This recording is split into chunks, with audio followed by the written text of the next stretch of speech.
Bismillahirrahmanirrahim. Hadza faslun ngibarati fasal arkanus sholatil janazati utai pira-pira rukune salat jenazah. Iku sabngatun ana pitu, dirupani pitu al awal utai kang awal.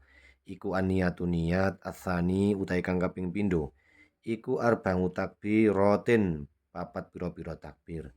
Atsalitsu utai kang kaping telu iku al qiyamu ngadeg. Wajib ngadeg mau ngalal qadiri ing atase wong kang kuwasa. Ar-rabi utai kang kaping papat iku qiraatul Fatihati maca Fatihah.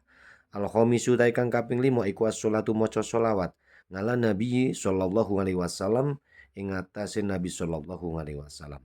Ba'da tsaniyati ing dalem sakwise takbir kang kaping pindho. As-sadisu utai kang kaping 6 iku adonga ndongaake. Ndongaake lil mayyiti maring mayit. Ba'da tsalitsati ing dalem sakwise takbir kang nomer 3. As-sabingu utai kang kaping 7 iku assalamu ulu salam. Wallahu alam bissawab.